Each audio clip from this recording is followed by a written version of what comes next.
Hello friends, Mithila education and welfare society में आपका स्वागत है। इसके पश्चात हम कुछ फार्मूले जो हमारे पास अवेलेबल हैं उनकी जानकारी ले लेते हैं कि किस प्रकार हम उसका प्रयोग कर सकते हैं। देखिए, यहाँ मैं एक टेबल के साथ एग्जाम्पल के रूप में समझ लेता हूँ। विजय, सुमित और रवि जिनके रोल नंबर दिए गए हैं, यहाँ मेरे पास मैथमेटिक्स, साइंस और इंग्लिश के नंबर उपलब्ध हैं। मैं इनका टोटल करना चाहता हूँ, इनका एवरेज, इनमें से कौन सा सब्जेक्ट में उसके नंबर कम हैं और किस सब्जेक्ट में सबसे ज़्यादा नंबर हैं, तो ये जानकारी मैं चाहता हूँ। इसके लिए मैं सबसे पहले टोटल सेल पे क्लिक करूँगा और अब की बार मैं इंसर्ट फंक्शन के साथ ऑटो सम का प्रयोग भी कर सकता हूँ। यहाँ कॉर्नर पे क्लिक करूँगा मैं, जैसे सम पे क्लिक करूँगा, देखिए मेरे पास जब मैंने यहाँ क्लिक किया था तो काफ़ी सारे फंक्शन अवेलेबल हो गए थे। इसमें सबसे पहले वाला फंक्शन मैंने क्लिक किया है। जैसे ही मैंने फंक्शन क्लिक किया है, यदि आप ध्यान दें इसमें, तो इसने एक रेंज पिक कर ली थी। यहाँ एक समस्या है कि इसने खुद रेंज डिसाइड कर ली है जिसमें कि रोल नंबर को भी शामिल कर लिया है, और मेरा जो टोटल है उसमें रोल नंबर का महत्व नहीं है, उसमें मुझे मैथ, साइंस और इंग्लिश के नंबर ही जोड़ने हैं, जबकि इसने साथ में रोल नंबर को भी ऐड कर लिया है। इसलिए ये टोटल गलत प्रदान करेगा। तो इसलिए मैं क्या करता हूँ, ये वाला टोटल डिलीट कर देता हूँ। एक बार फिर से ऑटो सम के कॉर्नर पॉइंट पे क्लिक करें, सम पे क्लिक करें। देखिए, जब इस रेंज को सिलेक्ट करता है एक्सेल, तो आप यहाँ से अपनी रेंज को दोबारा स्पेसिफाई कर दें, जो कि मेरी 3 सब्जेक्ट तक ही है। जैसे ही मैं रेंज स्पेसिफाई करके एंटर करता हूँ, मेरा आउटपुट मेरे पास अवेलेबल हो जाता है। किसी भी फार्मूला के बाद लिए गए आंसर को अगर आप नीचे के सेल्स में कॉपी करना चाहते हैं, या नीचे के सेल्स में अगर आप उस फार्मूला को फिर से अप्लाई करना चाहते हैं, तो माउस बिल्कुल ये जो बिंदु दिखाई दे रहा है कॉर्नर पे, इस पे माउस लेके जाएं तो बिल्कुल प्लस का निशान बिल्कुल पतला सा हो जाएगा। अब आपके पास 2 ऑप्शन है। आप लेफ्ट क्लिक दबा के इसको नीचे की तरफ खींचें, देखिए जिसको हम ड्रैग कहते हैं, एक तरह से ड्रैग कीजिए इसे, तो आपके पास आंसर उपलब्ध हो जाएगा। इसके अलावा आपके पास दूसरा तरीका भी है, एक्सेल का स्मार्ट वे। आप केवल कॉर्नर पे जब पतला प्लस का निशान हो जाएगा, डबल क्लिक कर दीजिए, आपके पास टोटल खुद ब खुद नीचे तक अवेलेबल हो जाएगा। यदि आप यहाँ ध्यान दें तो पहला जो सम है वो C2 से E2 है, दूसरा जो सम है वो C3 से E3 है। खुद ही उसने रेफरेंस चेंज कर लिया है, यानी कि खुद ही उसने सेल को चेंज कर लिया है। इसी तरह से नेक्स्ट कॉलम में आते ही, नेक्स्ट सेल में आते ही C4 से E4 तक टोटल अवेलेबल है, और लास्ट वाले सेल में C5 से E5 तक। तो इस प्रकार ये सबसे बड़ी खासियत है एक्सेल की, खुद ही ये अपने एड्रेस को खुद बदल के आपकी डेटा के अनुसार रिजल्ट प्रदान करता है। इसकी इस खासियत को रिलेटिव रेफरेंस कहते हैं। अगला जो एग्जांपल मुझे चाहिए, इसमें एवरेज निकालनी है मुझे, तो फिर से एवरेज के लिए मैं टाइप भी कर सकता हूँ इक्वल एवीजी के साथ, और अगर मैं चाहूँ तो यहाँ ऑटो सम के कॉर्नर पे क्लिक करूंगा, एवरेज पे क्लिक कर दूंगा। तो देखिए, जैसे ही एवरेज पे क्लिक करता हूँ, इसने एक रेंज खुद सेलेक्ट कर ली है।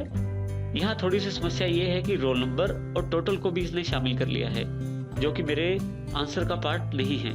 तो इसलिए मैं दोबारा रेंज सेलेक्ट कर लेता हूँ, जो कि 3 सब्जेक्ट तक लिमिटेड है, C2 से लेके E2 तक। जैसे ही मैं एंटर करता हूँ, मेरे पास आंसर अवेलेबल हो जाता है। बिल्कुल वही प्रक्रिया जो पहले दोहराई थी हमने। यहाँ कॉर्नर पे डबल क्लिक कर दीजिए, सबका आंसर आपके पास अवेलेबल हो जाएगा। नेक्स्ट ऑप्शन हमारे पास मिनिमम के रूप में है। मैं चाहता हूँ इनमें से जो सबसे कम संख्या है वो मेरे पास यहाँ दिखाई दे जाए, और इसी तरह से मैक्सिमम में सबसे बड़ी संख्या। मिनिमम के लिए मैं ऑटो सम में जाके मिनिमम पे क्लिक कर सकता हूँ, लेकिन अब की बार यहाँ से फंक्शन ना चूज करके मैं इंसर्ट फंक्शन पे जाता हूँ। यहाँ से मिनिमम फंक्शन यूज करना चाहता हूँ, तो इसके लिए मैं ऑल पे क्लिक कर लेता हूँ।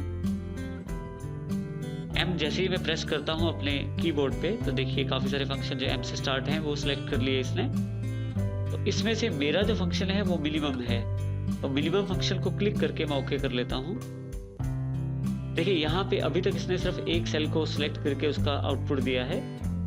मैं चाहता हूँ कि ये 3 सेल्स के आधार पे आंसर दे। इन तीनों सेल्स को मैं सिलेक्ट कर लेता हूँ दोबारा। जब आप सिलेक्शन करते हैं तो बॉक्स अपने आप को छोटा कर लेता है, और जैसे आप छोड़ते हैं तो बॉक्स फिर से बड़ा हो जाता है। इंसर्ट फंक्शन के साथ इस तरह से फार्मूला लगाने का सबसे बड़ा महत्व या सबसे बड़ा उपयोग ये है कि इसमें आपको आंसर साथ के साथ पता लग जाता है। जैसे यहाँ पे 41 आपको आंसर दिखाया जा रहा है। जैसे ही आप ओके करते हैं फिर से आंसर अवेलेबल हो गया, जो कि मिनिमम नंबर है। यहाँ डबल क्लिक कीजिए तो देखिए आपके पास सभी सीरीज में नंबर जो मिनिमम है अवेलेबल हो गए हैं। इसी तरह से अब की बार हम मैक्सिमम का प्रयोग करना चाहते हैं। इंसर्ट फंक्शन पे फिर से जाएंगे, जैसे मैंने पहले ही ऑल पे क्लिक किया। यहाँ मैं एम प्रेस करता हूँ, देखिए मैक्स फंक्शन जो मेरे पास है अवेलेबल हो गया है। मैक्स में जैसे देखिए आप यहाँ से हेल्प भी पढ़ सकते हैं उसकी। इसको मैं ओके कर लेता हूँ। फिर से देखिए G2 से S2 की रेंज सेलेक्ट कर रहा है, जो कि गलत है। मैं इन तीनों रेंजेस को सिलेक्ट करना चाहता हूँ। जैसे ही मैं ओके करता हूँ, डबल क्लिक करता हूँ, मेरे पास आउटपुट उपलब्ध हो जाता है मैक्सिमम के रूप में। इस प्रकार आप अलग अलग फंक्शन के लिए अलग अलग तरीकों का प्रयोग कर सकते हैं और इस तरह से एक्सेल की कैलकुलेशन आसान बनाई जा सकती है। एक आखिरी पॉइंट जो इसमें डिस्कस करना चाहते हैं वो ये कि हो सकता है आपको बीच बीच में से किसी नंबर का सम चाहिए हो। इसके लिए आप केवल माउस क्लिक कर दीजिए जहां पे आपको रिजल्ट चाहिए। उसके पश्चात जो फार्मूला आप अप्लाई करना चाहते हैं, जैसे मैं चाहता हूं यहाँ से सम लेना। अब इसने एक रेंज अपने हिसाब से सेट कर ली है, लेकिन हमें इस रेंज को नहीं लेना है। लेकिन जो आपको लेना है उस सेल पे जाके आप पहले कंट्रोल दबा लीजिए, फिर उस सेल पे आप माउस का क्लिक कीजिए। देखिए अब जिस सेल पे मैं क्लिक करूंगा कंट्रोल के साथ, उस सेल को ही सिलेक्ट कर लेगा और जिस सेल को सिलेक्ट किया हुआ है उन सेल्स का टोटल ये सिलेक्ट आपके पास कर लेगा। अगर आपको कोई सेल नहीं चाहिए तो आप यहाँ से इसे डिलीट भी कर सकते हैं।